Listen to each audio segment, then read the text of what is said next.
I was there, standing in the cockpit of my old atmospheric transport, the Phoenix 22. The heat was so oppressive, it made the control panel look like it was melting. Outside, the horizon was chaos, electrical storms ripping through black clouds, and, on the ground, the red desert swallowing what was once a tropical rainforest. It was the year 2158, and Earth had turned into hell. Traffic control, this is Larry Rains, requesting clearance to land at Refuge Zone 45, Sao Paulo. My voice came out raspier than I'd like, muffled by the deafening roar of the engines fighting against the caustic wind gusts.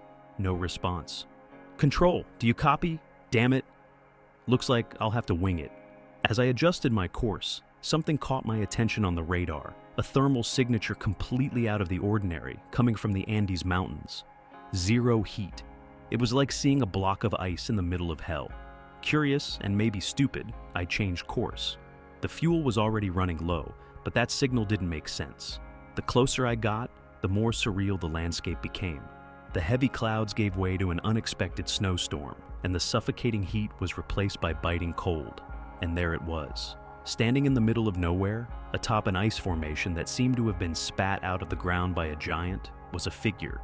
Blue skin, hair so white it looked like it was made of snow, and eyes shining like crystals under a non-existent moonlight. I couldn't believe what I was seeing. "Who the hell are you?" I said into the microphone, even though I knew she couldn't hear me. Then it happened. The ice around her cracked, a deafening sound that echoed for miles. Before I could react, my ship started losing altitude. Alarms blared from every direction, lights flashing like an apocalyptic rave. I pulled the controls with everything I had, fighting gravity and the panic swelling in my chest. It didn't matter. The Phoenix 22 dropped like a rock. The impact was brutal. My head slammed against the panel, and the deafening crash was the last thing I heard before everything went black. When I woke up, everything was frozen, literally. My body was wrapped in a thin layer of ice, and the ship's cabin felt like a freezer. She was there, outside, watching me. Her lips moved, but I heard nothing. I felt it instead, a message invading my mind. "You are different. We need you." "Need me? You've got to be kidding me," I muttered, my teeth chattering from the cold. "I don't even know who or what you are." But before I could argue further, something flew overhead. A ship, not human. Sleek and deadly like an obsidian blade, it began emitting a bright beam of light, scanning the terrain as if it were searching for something, or someone. "You've got to be kidding me." That beam of light wasn't just any ordinary thing. It was aggressive, sharp, almost tangible. It swept the terrain with terrifying precision, melting ice within seconds of contact. I ducked instinctively, hiding behind the wreckage of the Phoenix 22, while the blue-skinned woman, Sophie, as I'd later learn, didn't even flinch. She just stared at the sky, as if whatever was up there was nothing more than a minor inconvenience. "What are you waiting for? Run, damn it!" I hissed, gesturing toward a nearby cave. She turned her face toward me, her crystal-like eyes locking onto mine, as if I were the alien here. "What makes you think I'm afraid?" She didn't open her mouth, but the words echoed in my mind again. "How about the fact that we're about to become frozen barbecue?" Before I could insist, the enemy ship fired another beam. This time, it hit the ground just meters from us, creating an explosion that knocked me flat on my back. That's when I realized the beam didn't just melt ice, it turned everything it touched into instant vapor. If it hit us, we were done. Finally, she moved, and fast. Sophie raised a hand, and with a casual gesture, a wall of ice erupted from the ground, shielding us both. The beam struck the icy barrier with a deafening crash, but it held. I gawked. That wasn't natural. It was technology, or magic, or both. "Okay, it's official. You're not human," I said, trying to process everything as she grabbed my arm. "Neither are you, according to them," she replied, this time with her mouth. Her tone was strange, a mix of calm and urgency. "If you want to live, follow me." With no better options, I ran after her. We entered the cave, which was far more than it appeared from the outside. The icy corridors glowed with an internal, pulsating light, almost alive. Every step we took seemed to echo, not in sound, but in vibrating waves I could feel in my bones. "Who are they? Why are they after you? Or me?" I asked, trying not to slip on the slick ground.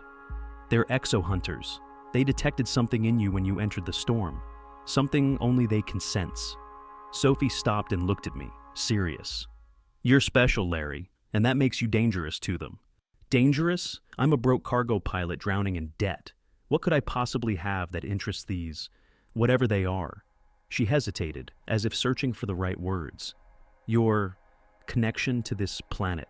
They don't understand how you're still alive in conditions that should kill you. Something in you has changed." Before I could demand more answers, the cave shook. A deep rumble of something entering the atmosphere cut through the air. Another beam of light shot into the cave's entrance, illuminating everything like a massive camera flash. Sophie turned quickly, raising her hands toward the ceiling. The cave began to shift.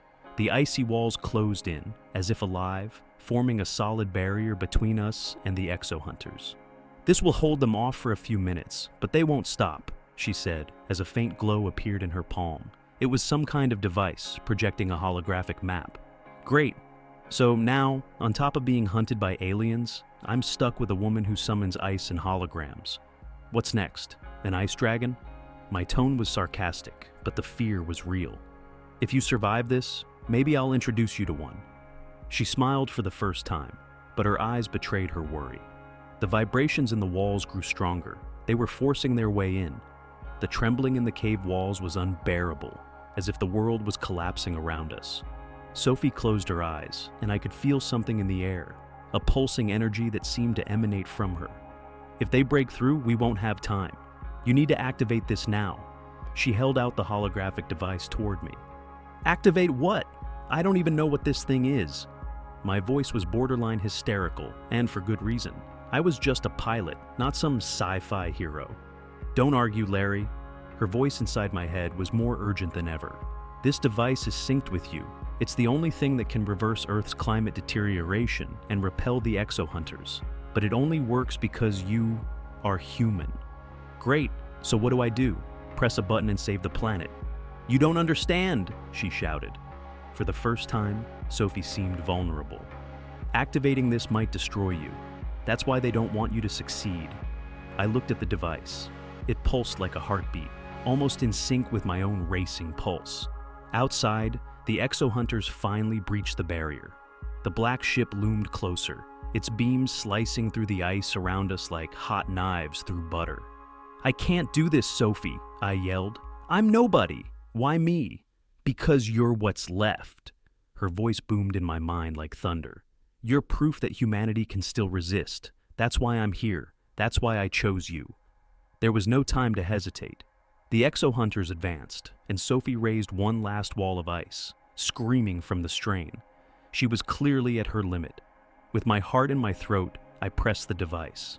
The surge of energy was instantaneous. A wave of blue light erupted from my body, hitting the exo-hunters like a storm of lightning. Their ships began to collapse mid-air, falling like stones. Sophie looked at me, both relieved and saddened. I felt something shifting inside me. It was as if the device was draining every ounce of my life force. "No, it can't end this way," she cried, rushing toward me. "It's okay." I could barely speak, but it wasn't okay. I could feel my consciousness slipping away, like sand running through my fingers. At least, it was worth it. The light kept growing, consuming everything. The exo-hunters vanished, their ships exploding in mid-air. The ice around us started to melt, but not like before. It was different, gentle as if the planet was beginning to breathe again. I dropped to my knees, my body giving out. Sophie caught me, but I knew I didn't have much time left. "You'll be fine, Sophie. You can fix this now." She was crying, but I couldn't hear her anymore. My vision dimmed, and the last thing I saw was the blue glow of the device, now floating in the air, pulsing like the planet's new heart. When I woke up, I was alone. The cave was gone, and I found myself in a lush green field. The air was fresh, something I hadn't felt in years. The planet was alive again. But Sophie was nowhere to be found. In the spot where she had stood, there was only a crystal of ice glowing under the sun, like a memory of her. I smiled, even knowing the price we'd paid. Humanity had a second chance. Now, it was up to them.